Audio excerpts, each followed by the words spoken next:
Turn this thing around, man. You got to keep working hard at practice. You got to do all the little things right. You got to execute when your number's called. You just got to go out there, play with a lot of passion, and play like you want it. We so close. We just got to fix some little things, but we'll be all right. How do you do that with all the former guys coming out and all the noise around the program right now? I'm not worried about that.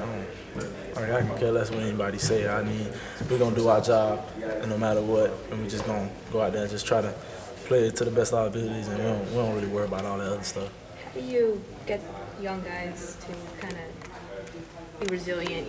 Coach says Brad has very good short-term memory, but for young players, it's not something that just happens overnight. So how do you encourage that? Basically, with Brad, he's kind of like a different type of guy. I've been talking about him a lot. He's one of those guys where he just came in and he just has a short-term memory. You have to have a short-term memory playing quarterback. And other young guys, like I said, you gotta learn. You gotta learn off the older guys. A lot of the older guys here have been through a lot of things, been through some stuff, and we were just like them when we were younger. College football is hard. You're in the spotlight a lot.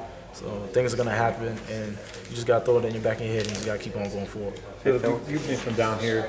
You know the pressure. You knew it before coming here about University of Miami. You feel certain guys don't feel that urgency?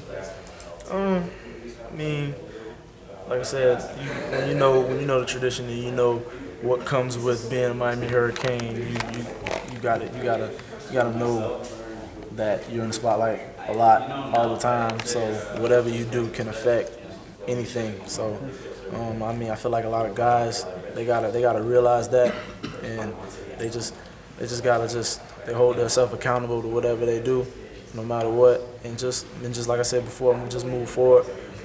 Life goes on, and you can't dwell on what happens in the past. Hey, Phillip, you guys talk about moving forward. It seems like the talent level of the team doesn't really match up with the 3-3 record. So, is there anything specific you guys can do to really turn this around for the latter half of the season here? Like I said before, we just gotta execute. Georgia Tech came out, and they had a bye week. They came out with some stuff we haven't seen, and we just had to adjust to it, and they held the ball the whole game. They played perfect on offense. So I can't really get mad at them. They really honestly did play a perfect game. Didn't turn the ball over like times in the past. They turned the ball over, which that snuck an extra possession for us because Georgia Tech, they run triple option. It's hard for you to get the ball, and then they stole another possession with the fake. So. It's just unfortunate, but like I said, when we get the ball, we got to execute, and we can't turn the ball over, and we just got to score. How's the defense's morale, Phillip? Are you guys, helping keeping them up, or what's the between the offense and the defense, and how are they doing? They're fine. We're a team. We don't split up. It's not offense and defense. We're a team. Something happens, defense doesn't have a bad game. We support them. We don't have a bad game. They support us. So. We know they're gonna bounce back this week, and we don't worry about that. Third down situation. What's going on there?